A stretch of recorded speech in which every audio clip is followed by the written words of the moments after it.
What's the crack? Welcome to the Irish Boys podcast, live again on YouTube. Look at my mum's kitchen. Just want to throw that out there first off, lad. Spotless.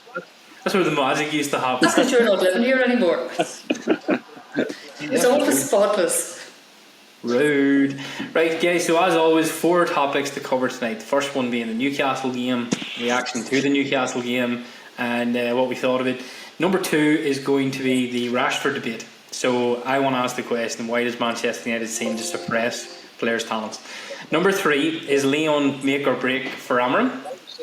Number 4, Onana, Bayender are genuinely playing Maguire in nets. Okay, so numero uno, Mum, what do you think of Newcastle? I think that I really think that the scoreline flattered Newcastle to a certain extent. I think I know that's controversial. I know, but to be quite honest, I switched off after the 3rd goal. You know, so it was so. I thought they started off all right. I thought the first 20 minutes, you know, it was a very competitive game, and then we just seemed to fall apart. Yeah. There's still that chasm in midfield. Like they controlled that midfield pretty well, and they have a good midfield, you know, Newcastle. But it's a shambles at the back still. Mm-hmm. There were glaring mistakes. Now, Bayender, is he as good or worse than Onana? That's up for debate as well. We need a goalkeeper. I know we discussed that in the last podcast, but we need a goalkeeper. Yeah, we do. But and then I didn't see his cameo, but a lot of people were talking about Luke Shaw when he came on, that he made a difference. For 5 minutes, I'm fucking sick of this. Don't worry, Mum. I'm not having to go with you, but I'm really sick of this. It's a British cameo bullshit off the substitute mention. Oh, Luke Shaw look good. Oh, Cheeto Obi look good. Yeah, I think we're clutching the straws. I tell you what, I could come on and do something. Kieran could come on and do something when you're up against tired legs for 5 minutes. It's nonsense. This beauty of hindsight thing that Anne's got into. Oh, Luke Shaw came on to a tired game that was 4-1 and was effectively over and looked decent. Bravo. Let's see what he does from minute 1 to minute 90 in the next one. Yeah. Well, by all means, keep talking him up and big up his transfer value to get him out. True enough. No one will buy him, Kieran, will they? Would anyone take a gamble on Luke Shaw? Anybody who's desperate. Well, who do we think is desperate? Leeds? Like, I'm sure Luke Shaw must be sitting thinking, Burnley. Maybe. Burnley couldn't afford him. I mentioned Leeds because Leeds have the Philadelphia Eagles owners. Burnley couldn't afford to pay Shaw $100,000 a week. But this is another point. Who can afford his wages? Sorry, Kieran, you were saying about the Newcastle game? No, I was just agreeing with you. Just on your point that, you know, you're picking up Luke Shaw and the English made the media and stuff and all that. I think they said the same thing about Harry Mason. The wee lad done nothing wrong. He looked very well and blah blah blah. But still not good enough. I think it's just.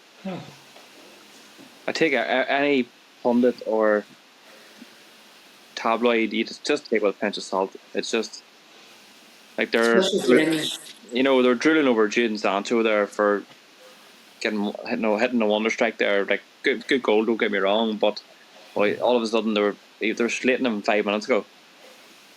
He was brilliant. Nobody wants him. Chelsea's don't want him. They're sending him back to United. Blah blah blah, and he's wonder kid again. He's the man. You know, it's just back and forth, flipping flopping between. They just can't make up their minds. I think it's just trying to ignore it, block it out. I think it's indicative of the modern fan, isn't it? It's the new thing to do. So whoever's not on the pitch is the fix to the problem that you're having. And it was you said with the chasm in midfield, Mum, and I feel like I'm again in a time warp of last year, and I looked at it and thought you've got a holding midfielder playing with Christian Eriksen. If you want to know where the chasm is coming from, it's because Christian Eriksen's on the pitch. Yeah. He will not lend himself to a defensive unit. Casemiro and Manuel Ugarte, narrow, brilliant. 2 straight lines. Christian Eriksen in the dynamic, shite.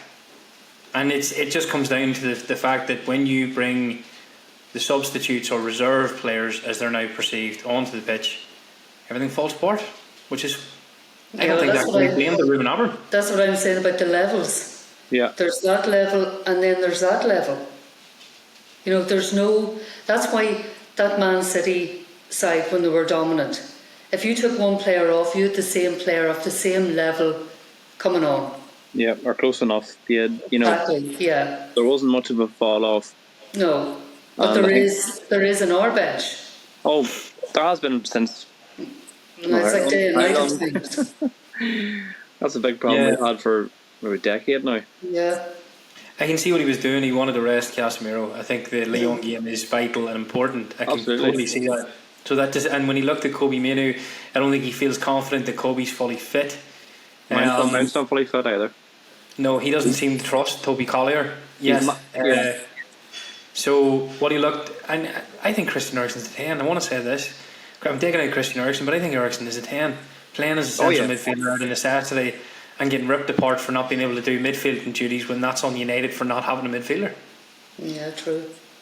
Is Toby Collier not injured, Rory? Yeah. So that's why he's not been on. Is Collier injured? I think so, yeah. Okay, well then I've got that wrong. I've seen the Moorhouse or something was making the bench a couple of times, but that it doesn't really matter, does it? It's like, would he have played Toby Collier with a fully fit Christian Eriksen? Don't believe so, guys. No, I think I honestly think a lot of United fans were the same. I think we just stuck the United game on just for something to watch. A bit of hope to see what they'll do. Have it, Kieran. Yeah, it's just we'll support the team, and it's just like we could get beat 5-0, we could win. Yeah. Slightly, or miracles could happen. But I think the main focus is Thursday. I think you couldn't be too annoyed, especially with the goals that were given away. To your point earlier, Jacqueline, I think they were diabolical. If that's by Ender's audition for the number 1 spot, he failed. No. Yeah, he did. I mean, it was a ridiculous pass, and there was signs of it earlier on in the game. If you actually go back and you overanalyze what he was doing, I don't think he covered himself in glory for. I think it's the second goal when he run haplessly to the front post, fell down, and they passed the ball in the back of the net. I thought, what is wrong with both our goalkeepers that no one can defend a cross, that no one seems to know the basics of where you should be standing when a cross comes into the box. Yeah. But it was a tough one, the Newcastle game, because I slightly, and this always sticks in my throat when I say this, agree with Mum, to the sense that 4-1. Note that, Kieran. Write it down and note it. I don't think it was a 4-1 game. I think when I look back at it, Manchester United were banging it, and then 2-1 came in a flash, and it was a poor goal to concede, but there was no glaring mistakes. It just wasn't great defending from United. They seemed to get caught flat-footed. Mazraoui slipped. But there's 2 mistakes here, Kieran. The second one seems to have been negated by Mazraoui's slip. What the name of fuck was Victor Lindelof at? Oh yeah, I spotted that as well. 5 yards on Barnes, 5 yards on him, and he let Barnes turn him to his near side without even getting the shoulder or the arm, or maybe having a tug, or maybe dragging him down. And I had to check back and be like, is Lindelof on a card? Because surely a professional player just takes Barnes out. So what's the one criticism we always have of Victor Lindelof? He's a bitch. He's weak as water. And yet, can we swear on YouTube? Well, you have done now, haven't you? I'm not cutting that out. You can't bleep it out. But he's not a physical player. He's like a chocolate teapot, No.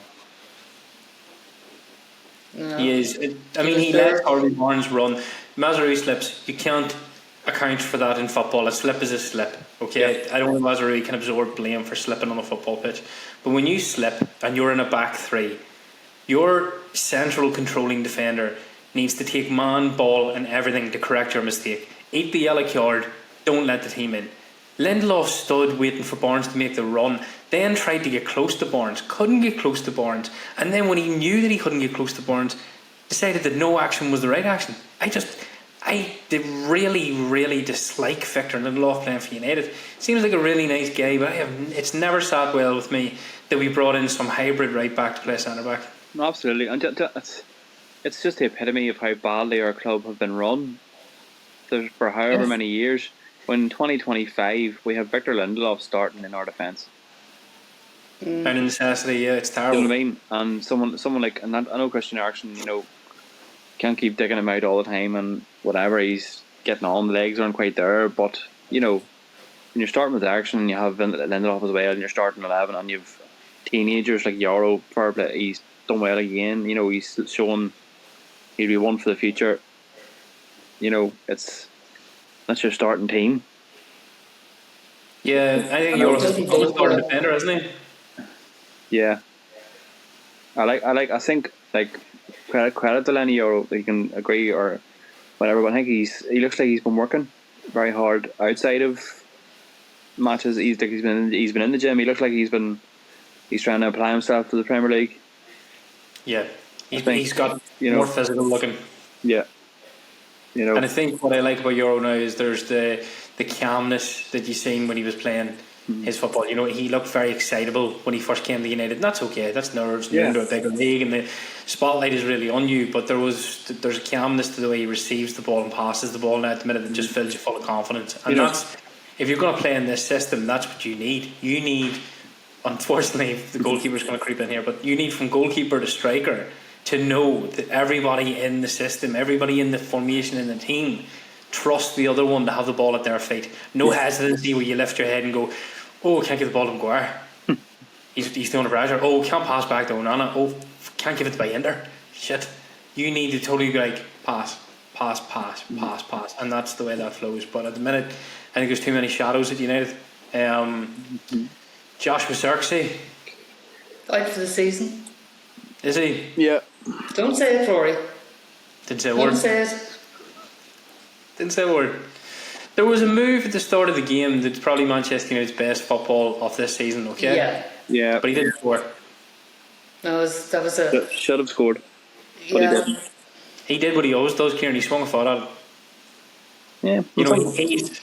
There are certain strikers, I think, in football, right, that are very, very good finishers. They know how to hit the ball, where to hit the ball, and where the net is. And there's the likes of Joshua Zirkzee, who has a bit of... I can see it in the game, right? So I'll give him credit where it's due. He has a bit of flair and a bit of creativity and a bit of talent. His finish is brutal. It's not great. He just kind of swings at it and hopes that it goes into the net. But he's brilliant at getting himself into those positions. Into that. The flick and the receiving the ball and hitting it first time. It was brilliant. It was lovely. Brilliant move. It's nice to watch. And that's what I think. But wasn't annoyed at the result of the defeat, whatever. But going in at half time and then ending up 4-1 was the annoying bit. I think from And I'm trying to be charitable to Joshua Zirkzee, but the commentators made this comment: "Oh, he's burst through midfield here and he's got injured." Burst through what? It was going that slow. It was laughable. And then he pulled up. Is that him at full pace? Joshua Zirkzee full sprint and does his hamstring. It was like watching a tortoise trying to play with. It was ridiculous. He just looks so awkward, and he's the front man of the midfield United. And then Hoyland comes on and does nothing. Goes hiding. I think I said it using the group chat. I was like, why does this man keep going off the back of the last defender, hiding? Don't know. Even Fernandes can't find this by in. Fernandes is world class at passing the ball. Even he can't find the ball that makes that run. But I think his confidence must be on the floor at the minute. He's come out. He's been criticised from every quarter, and I suppose you have to stand tall and take it on your shoulders. But there's a couple of times where Fia could have scored goals. All you had to do was tap it in, and whatever way he swung it at that time, it was just criminal. Yeah. For a striker. I feel like this naturally segues into our second topic, right? So Rasmus Højlund being a live example of at the club, Marcus Rashford's performance last night being a live example of away from the club. So why is Manchester United so hard to play for? Without getting on our high horses and turning around and saying it's this.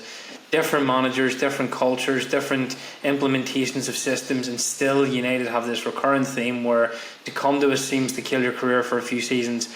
And Rashford is the glaring example. To leave us and go into a new setup with exciting play and a good manager seems to revitalise you. Has anyone got a reason, or do you think we're just in a really bad spell? Well, I know you're alluding to Rashford, but I watched the Napoli game. Was it last night or the night before anyway? Yeah, Scott McTominay is a prime example as well. Mourinho thought, big lad, stick him as a defensive midfielder, that's his role. Scott McTominay is now playing 10 for Napoli. He's played a couple of other positions as well. But the lad looks like a different player. A totally different player. And it's different managers with different systems that are dealing with players that can't play that system and not bringing the right players in for a manager to implement that system. We've a mash-up and have had a mash-up of a football team for a long time now. Marcus Rashford is excelling at the minute because they're playing to his attributes. And that's what it is. Different players suit different systems. But yes, I totally get that. But Rasmus Højlund comes in from Italy, right? Career goes to pot. Anthony comes in from Holland. Career goes to pot. Marcus Rashford, just a consequence of too many managers, I think, in Manchester United, and they've become too used to the surrounds. It's frustrating, Mum. It's frustrating. Rashford performed that well. It's really frustrating when Ruben Amorim, I hope he succeeds, but I can't see the end product yet. I can't even see, and I know that he's trying to implement a system that could be totally alien to the Premier League. Worked really well in Portugal, but how much is he going to have to spend to get the team that he wants? And are they going to give him time to build that team? Yeah, true. I mean, see, to that point, I have one point to make. I thought, and I think we talked largely about this when Ruben Amorim first came in, it's unique, it's exciting, it's different, it's this, it's that. And then the Wolves manager came in and killed all my enthusiasm when he started playing the same way at Wolves.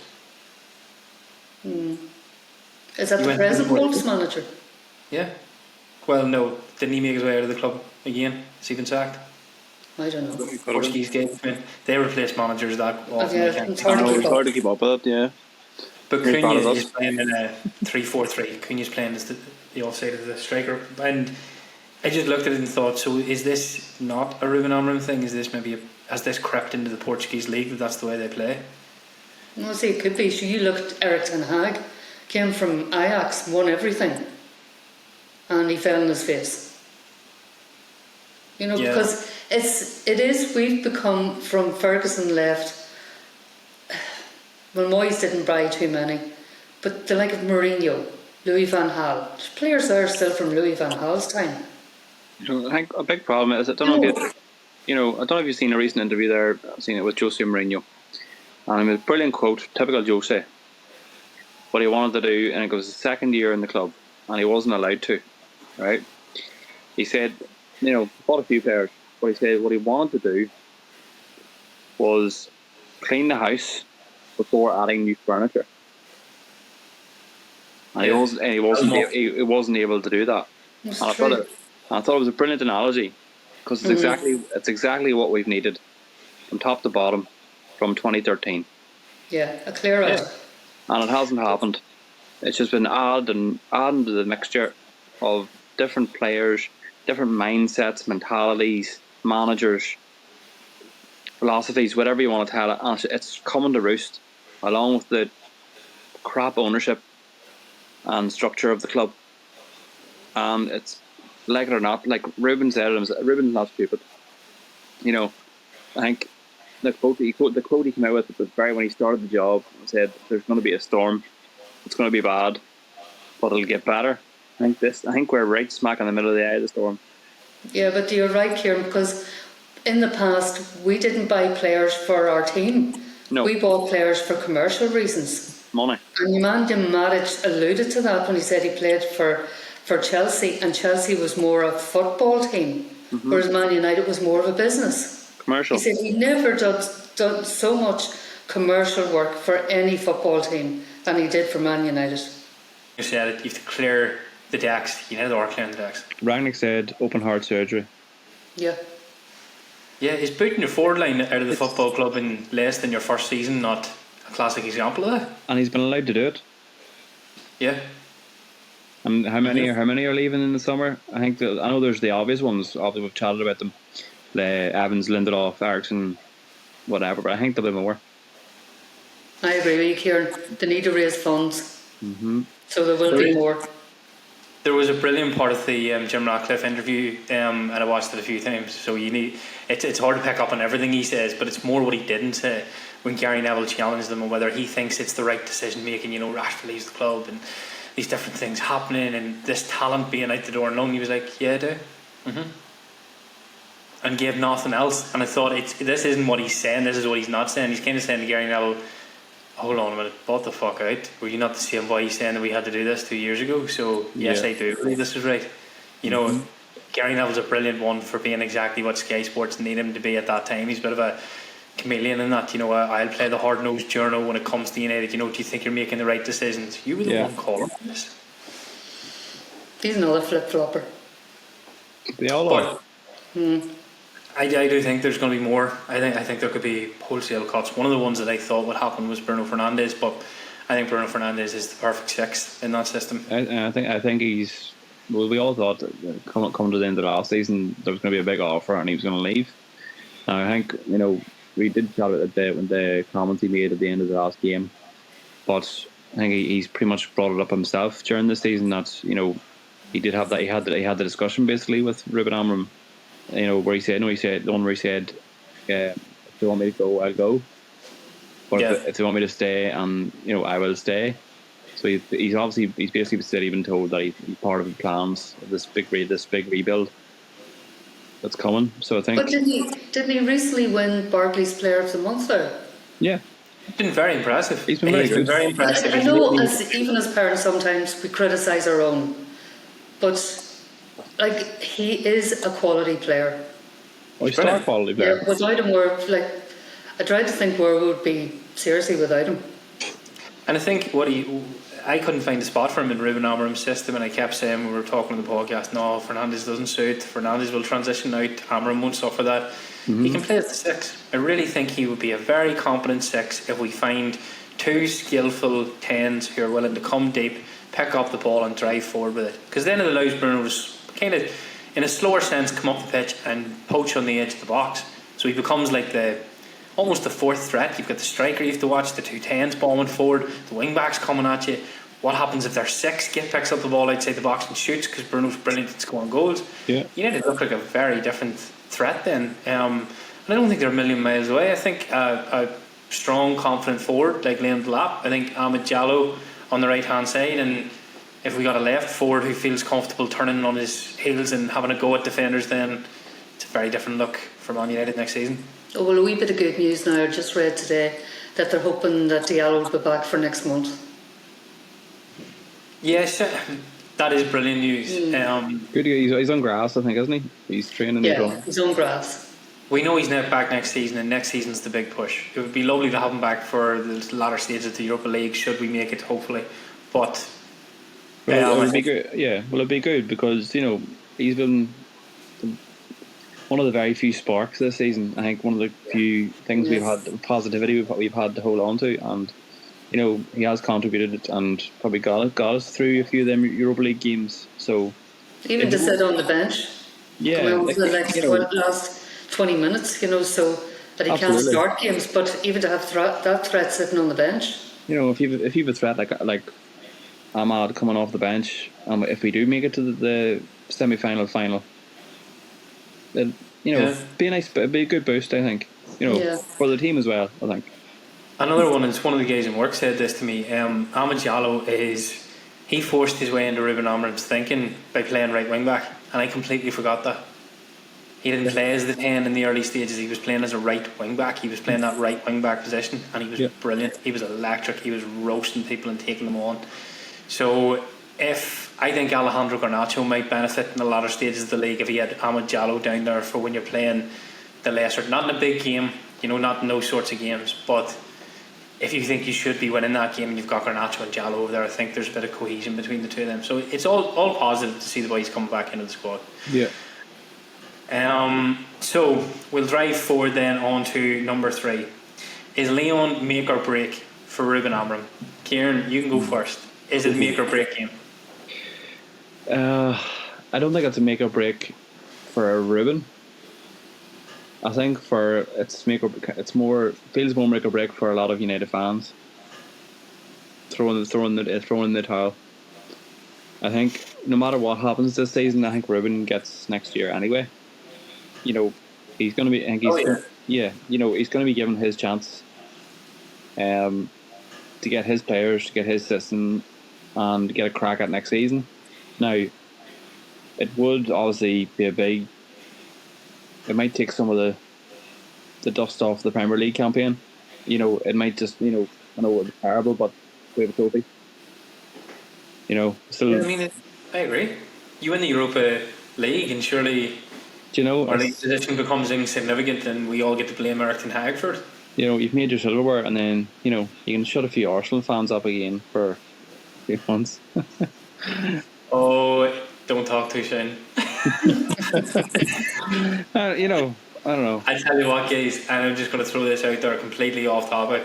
If Arsenal do get past Madrid tonight, I fancy Arsenal to win it because I think Villa showed up PSG last night, but here. You could be right. Follow Madrid. It's getting past Madrid tonight though. They're closing. Yeah. I think you're exactly right. I like when I asked the question, they should have put it in context. So I don't think it's make or break. As in, if Amram loses, he's going to go. Martin Keown with his sensationalist bullshit on Talksport, and Gary Neville and Roy Keane were having rants. That's again chameleonism for what the media outlet that you're working for wants you to do, because it sells and it gets clicks, and they're in chaos and blah blah blah blah. Well, without the two mistakes, we only lost 2-1 in St James Park in Newcastle. So maybe shut up. I would have taken 2-1 before the game and said that's fair. Yeah, they're in form. We're not in form. They've got the momentum of the cup. But make or break in the sense that it could bring Ruben Amorim to the point where he has an uphill battle to fight, kind of like Eric Ten Hag had. Ten Hag didn't have the greatest, season on season record, and I kind of felt like he was going into the next season. What I'm trying to say is make or break is in, do we have confidence, and does everyone have confidence in Ruben Amorim come September, or is Ruben Amorim starting off with a severe chip on his shoulder and a point to prove? Well, either way, I think whether we win the Europa League or not, he has a hell of a lot to prove in the Premier League next season. Winning the Europa League would help him. It'll give the squad, the fans, a bit more belief in him. But you listen to the fans singing his name every away game, every game. Like the thing, at least the fans in the state watching the games live, seem to believe in him, and they're not, no matter what the scoreline is. So, we must see something. Like I know we commented last week. We see some things that are starting to go well, like defensively. A few patterns of play, getting into positions, but not having the forward put the ball in the net. You can see. I don't want to say green shoots, but no, you can see. You know what I mean. You can kind of see what Ruben wants them to do, as such. And then, given the transfer window and a pre-season, I don't want to say, can we do worse next year? Oh, don't say it. I know. But it feels great Ten Hag, doesn't it? It's just going to say, like, what happens if he doesn't win the Europa League? What happens if Manchester United finish 15th and he goes in the next season and he starts with the same kind of track record and it's sketchy at the start? My point is, if you win the Europa League, right, you win the next season, you have a really ropey September, October. We'll kind of still feel appeased because he won the Europa League, so we will give him time to see if the new players and the new way settled.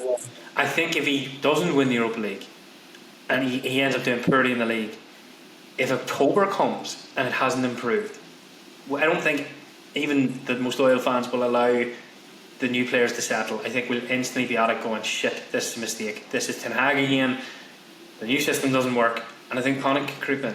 Do you agree, Mum, or do you disagree? I know the fans are disgruntled at the minute, but I think that if we win the Europa League, happy days. If not, I agree with Kieran, there will be a certain amount of pressure going on into the new season. But I think this all depends on how much Ineos are willing to back him in the summer transfer window. Do you think it's how much they're willing to back him or how much they're capable of backing him? I think they'll back him anyway, Rory. Remember, he is their pick. They went and headhunted him from Sporting Lisbon. Now or never.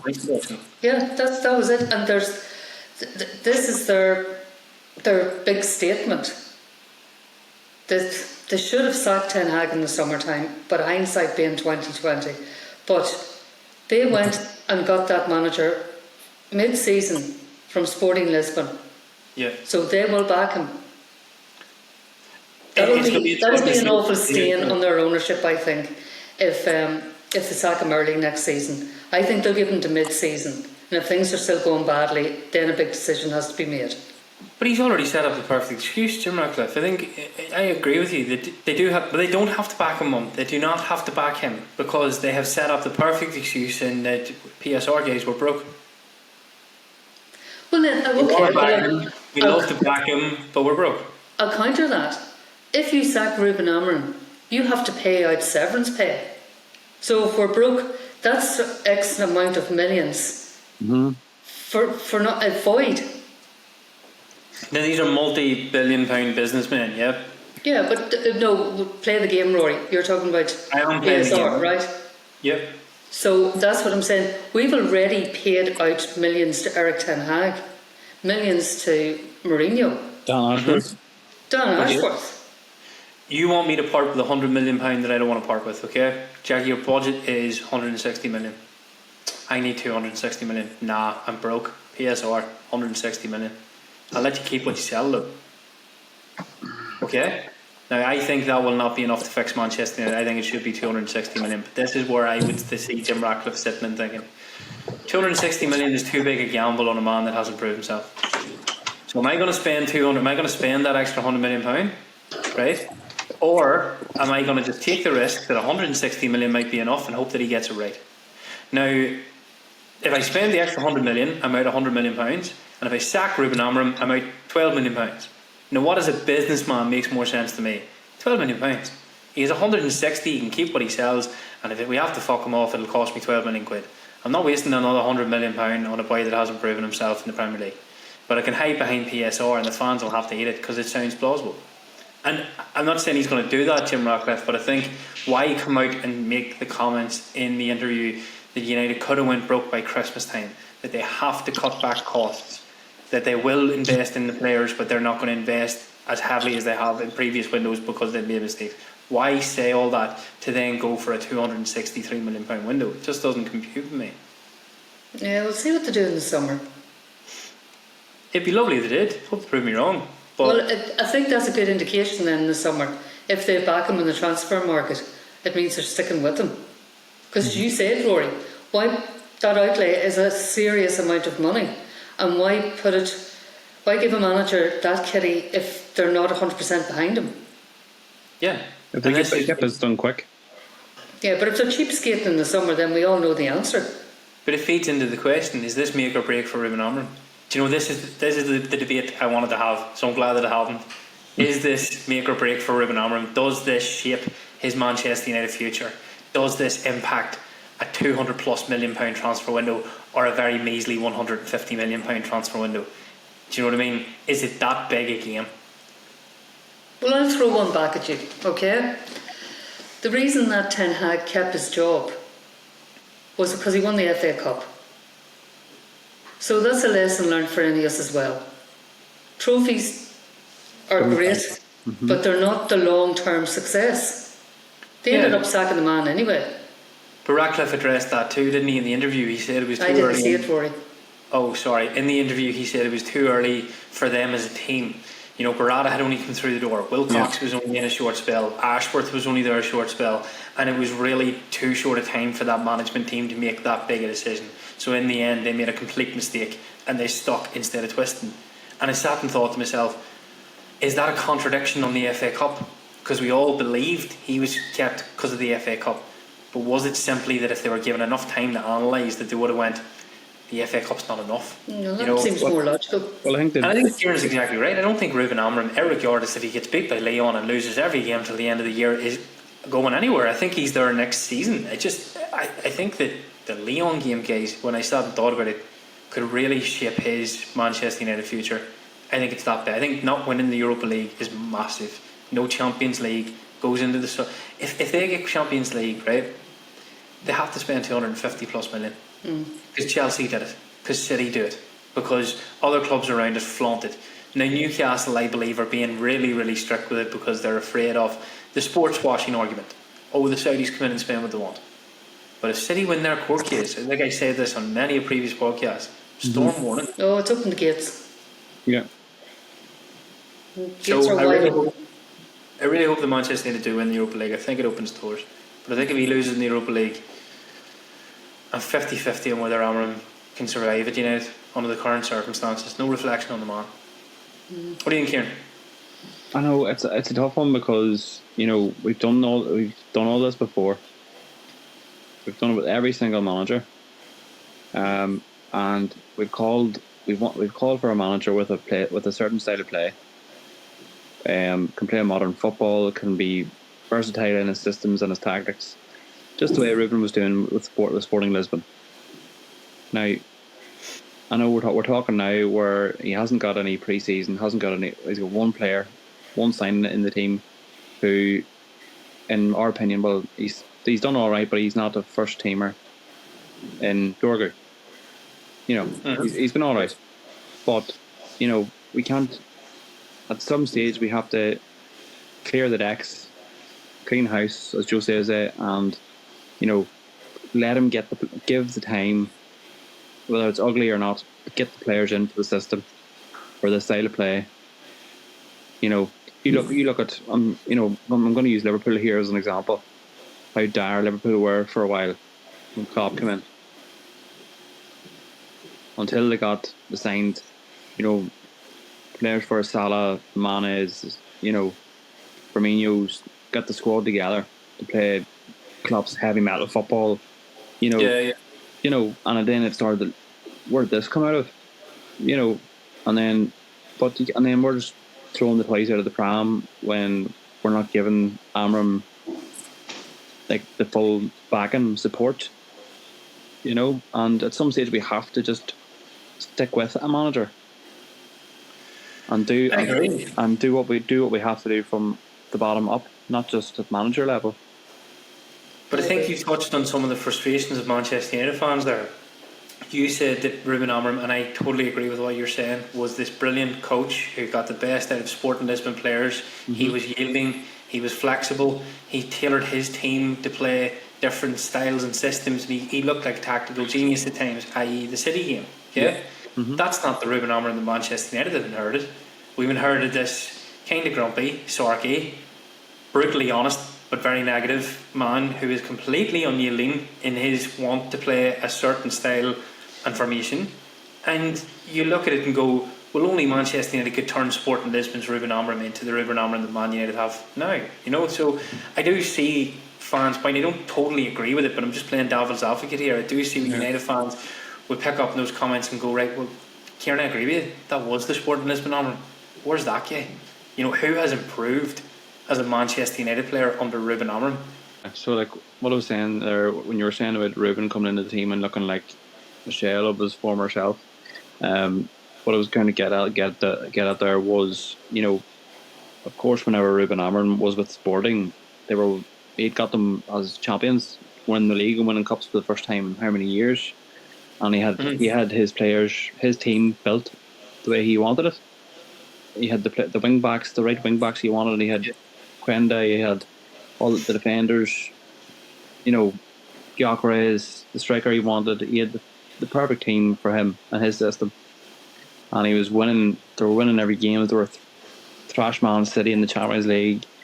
Of course you're going to be a different demeanour, like a different mood.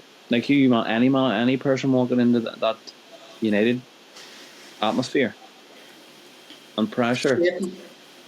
But therein lies the crux of the conundrum, because Ruben Amorim came into Sporting Lisbon. Sporting Lisbon had not won the league in ages, and Sporting Lisbon were a team languishing in around 5th, 6th in Portugal. Okay, yeah. So the weight of expectation and the expectation of fans, the board, everything, non-existent.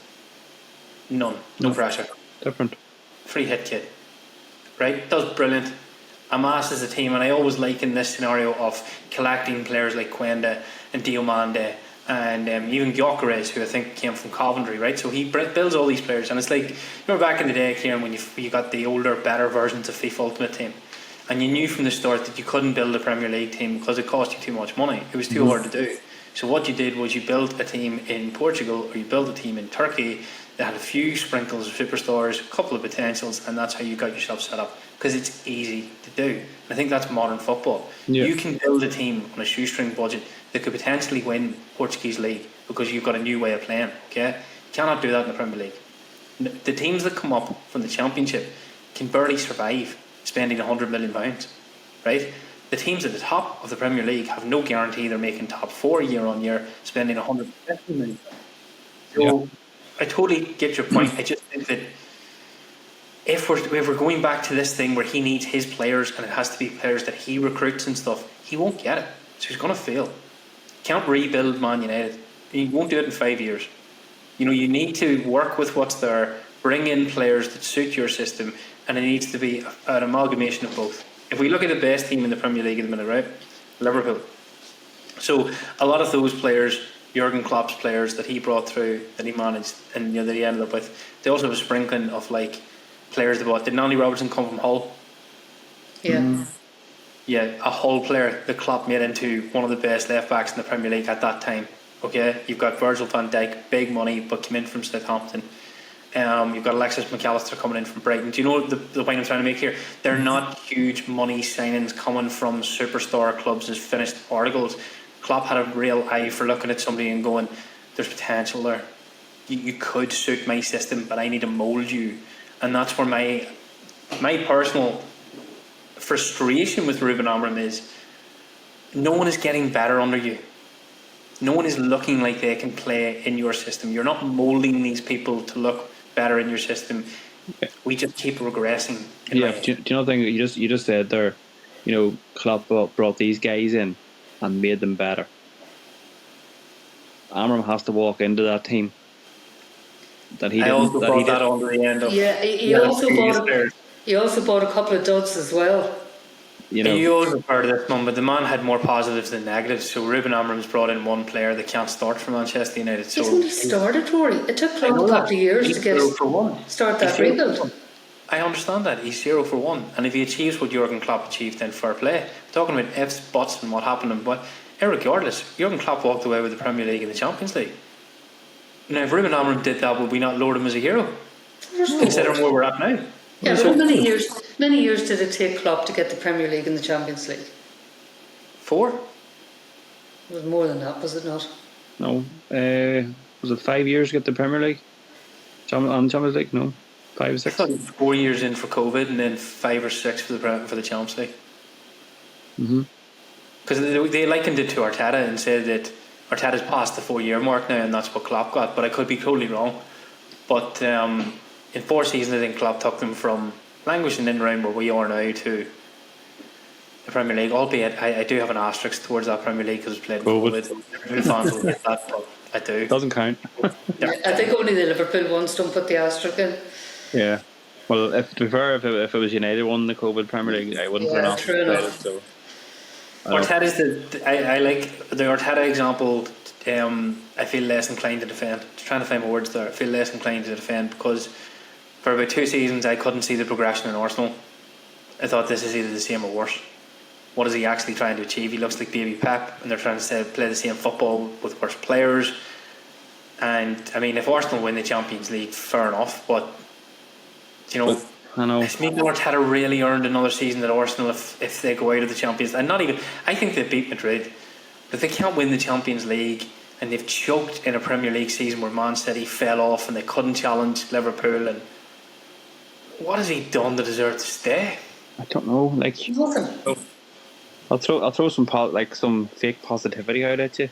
So since Fergie has left United, how many trophies has Arsenal won? 1. I thought it was 1. I thought, didn't they win the FA Cup? Right. How many trophies has Manchester United won? Do you know what I was thinking of? How many trophies Arteta's won? Has Arteta got 1 trophy? Yeah. Yeah, sorry. Right, so how many trophies have United won since Ferguson left? Yeah. Van Gaal won the League Cup and the FA Cup. No, Van Gaal won the FA Cup. The FA. Okay, Jose Mourinho won the Europa League. Yeah. And the Carabao Cup. Did he win the FA Cup? The Carabao Cup. Right, Carabao Cup, so 1, 2, 3. What did Ollie win? Nothing. He nearly won the league. He got the Europa League final. But the nearly cup. League. 5. Yeah. And Hag is the Carabao and the FA. That's the one that won both. 5. Yeah, and Arsenal at 3. Yep. Yeah. And Arteta's a football genius. Yep. And we're young. He's the next hero. Like. Yeah, Martin Keown's some boy, you know. Oh, he's a dose. There is elements of truth in what he's saying, but where he Very gets... slim Evans. Oh, there's like some of the stuff that I'm regurgitating tonight is because I listen to Martin Keown quite a bit. But what happens with Martin Keown is there's no thin veil of hatred. It is masked in in real hatred for Man United, and you can tell. And his sensationalism in like what he's saying, you're like, but Martin, you're not giving Ruben Amorim a fair shake of the dice here, especially not when your manager was allowed to do whatever he wanted for a while. And he talks about this getting rid of Ozil and Aubameyang as if it was some sort of defining moment for Arteta. Talking 2 seasons. What are you on about? You know, Amorim has done it in 6 months. We rid the club of Rashford, Anthony and Sancho, you know, in the past season. That's huge. There are players at the football club like Christian Eriksen and Victor Lindelof that have been told you aren't getting new contracts. We'll take the risk with youth players. That's huge. So he does talk a lot of crap. Constantly. Right. We'll only spend 5 minutes in this, guys, and then we'll finish up. I want to watch the Champions League. Are you watching the Champions League? God, yeah. So before we go, right? Do Madrid beat Arsenal? Yeah. Do Madrid put Arsenal out? They can. I hope so, but... Oh, fence sitting. Yeah, they're going to put them out. Yes. I'm going Madrid's yes. gonna do it. You think Madrid put Arsenal out, Mum? Yes. Yeah. Ian? Right. Live recorded predictions, okay? Arsenal beat Madrid tonight. At the Bernabeu. Yeah. Yeah. I think this is Arsenal's... And as much as I was giving Arsenal and Arteta crap there now, I think this could be Arsenal's defining night to show the world that they are a very good football team when they're fully on it and fully committed. Who's the other team playing tonight? Inter Milan play at Bayern Munich and they're leading 2-1. Right. That'd be a good match. Yeah, so as I understand it, the winners of the PSG game play the winners of the Arsenal game. We've lost Kieran. And the winners of the Inter and Bayern Munich game meet Barcelona. Right. Which is 2 cracking games, because if anyone could contain Barcelona at the minute, it'd be Inter Milan. Yeah, They're just dirty and ugly. Barcelona didn't get it too handy last night, though, did they? No, they didn't. Yeah. But Nor did last PSG. topic, there's only 2 of us left, okay? Onana, Bayender or Harry Maguire to play in nets against Harry Lyon. Maguire, hands down.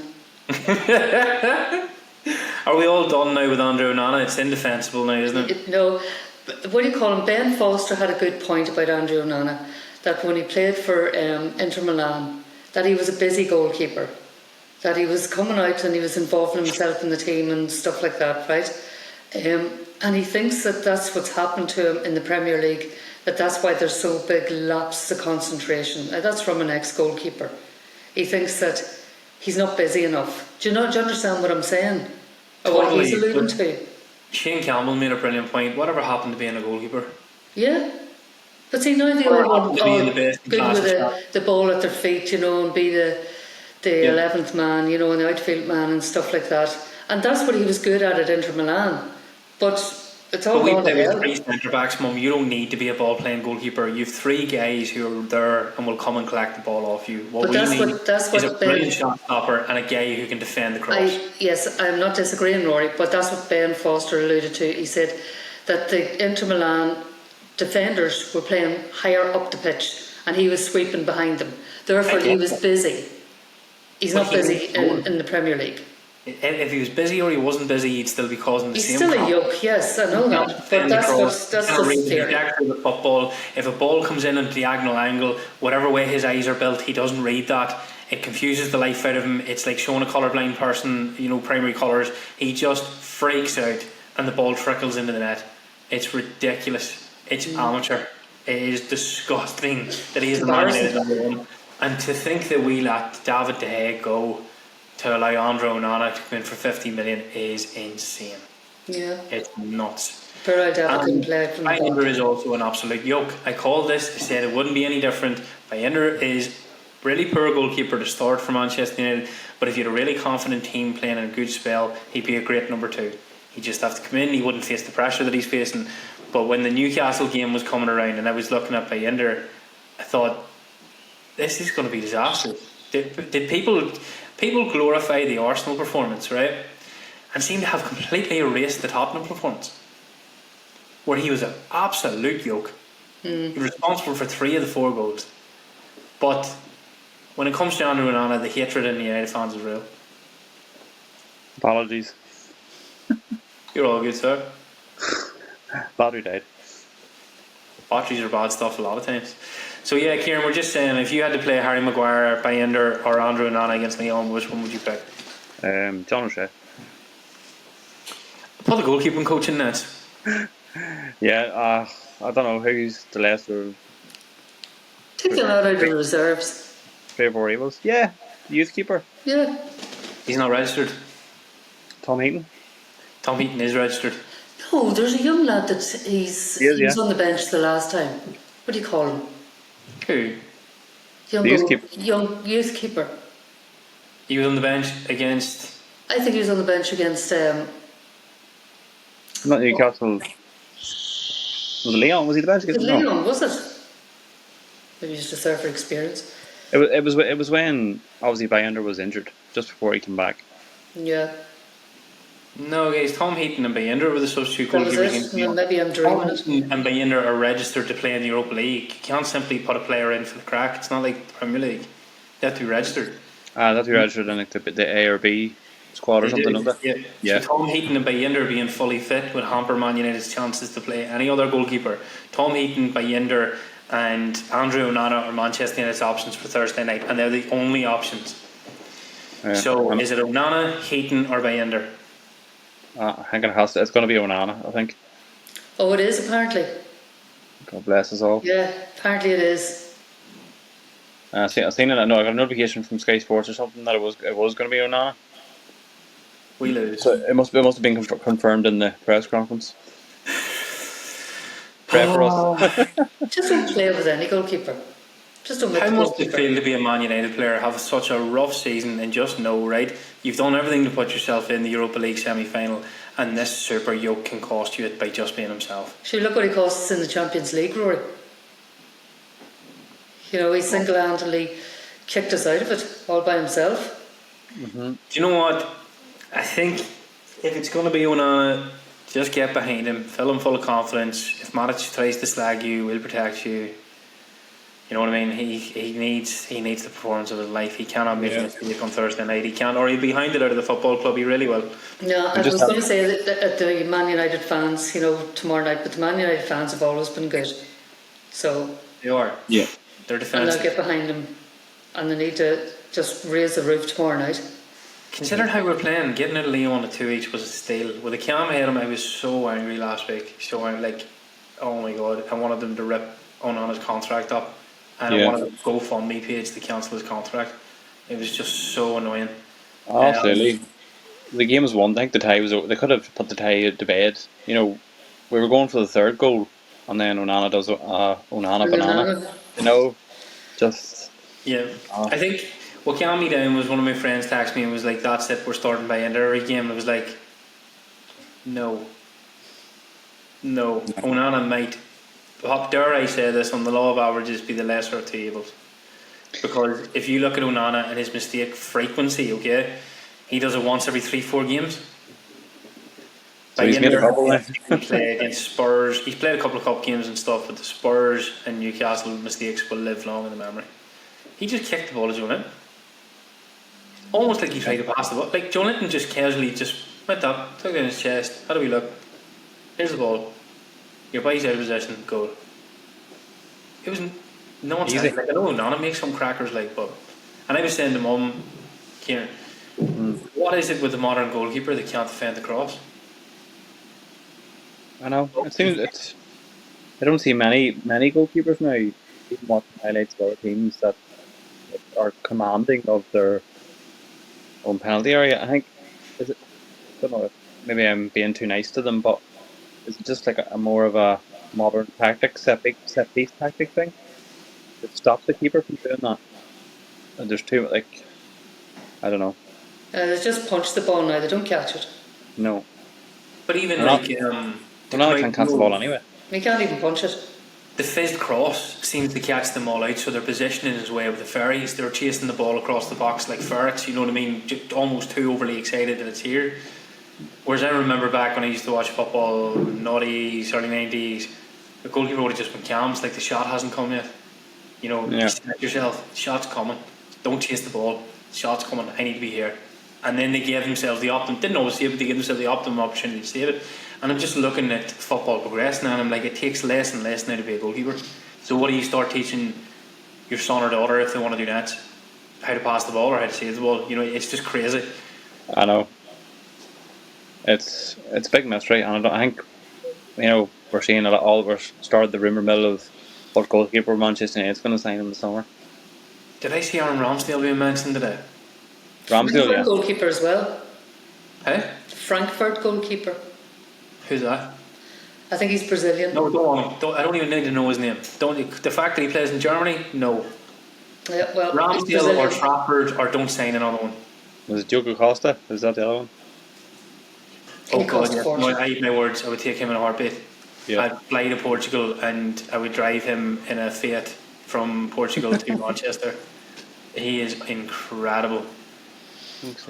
He is brilliant. But he's the only foreign one I would take, guys, and I mean that. I know I went on my high horse about English talent last week, but I want Trafford or Ramsdale to come in. I don't think Ramsdale is given the credit that he deserves in that Southampton team. He's a good goalie. No. I think that he wasn't bad. Like, I know he was at Arsenal. Like, I know Arsenal were just set on Raya and kind of pushed him out of the team. But the two very good goalkeepers there. Arsenal obviously want to play every game. Arsenal ditched him because he's not great with the ball at his feet. Yeah. He's a brilliant shot stopper. He's a bit like Pickford. Pickford isn't great with the ball at his feet. Pickford's Take that with the head. Take that with the head back. Yeah, I would take, if they got Trafford and Ramsdale, I'd be happy. Ship Bayender, ship Onana, Trafford in from Burnley, Ramsdale in from Southampton, fight it out for number one. Two English lads, they'll give loads of grief in that back line. I'm really excited for a British overhaul of Manchester United this summer. I really hope it happens. Well, definitely some kind of overhaul, any kind of overhaul will do as long as it works. Yeah, it needs a sprinkle of form within it. But if they're looking at the goalkeeper, I don't want to buy anyone outside England, mum, unless Diogo Costa. If you're not going to get the best in class, right? Stop taking chances on foreign fucking yokes like Andrew Onana and Bayender. Yeah. Yeah, but if you're going to buy British, buy the best in class as well. So who's the best in class in the British goalkeepers? Pickford, is it? Oh God, no. I won't pick Ramsdale either. I quite like that guy Trafford. Yeah, I like him. I've seen him a few times when we were playing against him. But I think he'd stay with Burnley if Burnley go up, and it looks so it's on Burnley are going up. Oh, I don't know. Burnley's only up the road from Manchester United. Mum, and Manchester United are still Manchester United. If you're a Burnley player, are you going to run the risk of getting relegated next year and playing nets for Burnley? No, I made the same comparison with Kieran Bit McKenna. of a Are you yo-yo. going to go 20 minutes? He wouldn't even have to change homes. 20 minutes, 25 minutes down the motorway, and you're at Carrington. He's very young too, isn't he? 23, 24. Yeah. Yeah. I think he was one of them keepers whenever we played against Burnley that he had the game of his life. He was just unbeatable. Yeah, he was. Yeah, But sure, most goalkeepers do that, Kieran. If you're going to go in the hierarchy, who you would take, right? Diogo Costa is dream. Yeah. Yeah. Trafford over Ramsdale. Big time. And Ramsdale over anybody else that comes from a foreign league for me, guys. Anybody, I don't care how good they are. Unless it's Thibaut Courtois or, somebody of that ilk. A regen lawyer. What has a Frankfurt goalkeeper done to be goalkeeping at Manchester United? Frankfurt are going to get put out by Spurs. Just somebody with good hands. Can catch a ball. I don't know about that. Very good. Do you think Frankfurt will beat Spurs? Well, Frankfurt's at home tomorrow night. And did you hear about the injury for Athletic Club? No? Inaki Williams? Oh, that's big. He's missing. Who's at home tomorrow night? Rangers or Bilbao? I can't remember. I don't know. I know Son's out for Spurs. I think Rangers are at home tomorrow night, are they not? I mean, no, it's Bilbao. No, Rangers are away. So even with that injury, Kieran Bilbao through, they're so good at home. Yeah, and Their then pitch is a nightmare to play at. Their fans are almost on you when you go to take a throw in. It's nightmare. good, yeah. And then Hyung Mon Sin has injured his foot. Still see Spurs going through at Frankfurt. I think Frankfurt had their chance and couldn't take it. Yeah. Tottenham were really poor, and then Tottenham go and lose the weekend. It's kind of going to be this, go do or die for Ange and do it for. I just think that has a lot to play in football. I don't think his players are unhappy with him. I think he's just going through a tough spell, and Spurs will beat Frankfurt. And who does nets for Frankfurt? The guy that we're looking at. Yeah, I was kind of asking who that was. Don't know. 22-year-old Brazilian goalkeeper called Kua. Hard no. I can't remember his name. Brazilian, playing in Germany. No. No good. No. No. No. Go and get me that wee fella at Trafford. Yeah. So we'll fill him with the name and all. We'll finish up with what we usually finish up with. Mum, you can go first. Score prediction versus Lyon. 2-1. What? Why are you laughing? Nothing I was changes. literally a millisecond away from going 2-1 United. Exactly making a scoreline. Okay, then I sort of feel like we'll rip it up. Your dramatic effect is absolutely brilliant. It's like, it's a 2-1 United. It's a safe scoreline. I'll tell you what, see if we ever crack the big time, Mum, you'll definitely have that printed on a t-shirt. Yeah, 2-1. 2-1 United. Well, that's what I'm going for. Kieran. On Spotify, you'll know that this is the most popular score prediction. 2-1. Yay! I'm going to go 3-0 United. Ooh. I think it will be 1-0 United. I think United will try and contain Lyon, and they'll be a bit scrappier than we've seen them in the first leg. And so you can see Onana keeping the clean sheet for it. I think the Ruben Amorim will build a team around Onana keeping the clean sheet. I think they'll be super protective tomorrow night. I'm expecting Casemiro and Ugarte to start with our strongest back line, and I don't think you'll see Man United marauding up the pitch with Casemiro and Ugarte like you did when we played in France. I think it'll be a lot tighter in that back line because they won't want to force a mistake on Onana. And to that effect, I think they'll stop Lyon scoring unless Ryan Shirksey does something brilliant because he's a baller. So unless it's a moment of brilliance, I think United are a bit more defensive this week than they were last week. Yeah, I think you're right, and I think the fact that bar those two Onana mess ups, it was a 2-0 win at Lyon, and they didn't look like doing much. So if Lyon play, if it's the same Lyon that played against us last week, and they don't muck up in goalkeeper or defence, if we can nick a goal, we'll get through. Yeah. I think Lyon had chances, but they had chances after Manchester United became a bit deflated, a bit overrun. You expect Lyon to have more chances when they're at home. I don't think they'll score. I'm sticking with that 1-0. Okay. That was a good throw. Star of the show. Me. Yeah. The team. Casemiro. Hey? Casemiro. Oh, I could see that. Kieran. Bruno. Okay. Andrew Onana. Captain's performance. Sorry, Roy, say it again. Andrew Onana. That's brave. That is a brave shout, and hope you're right. Do or die for his career. Yep. He prides himself on being a mentality monster, so you really have to show it tomorrow night. He's either going to be the hero or the zero. Who do you think the zero will be, Mum?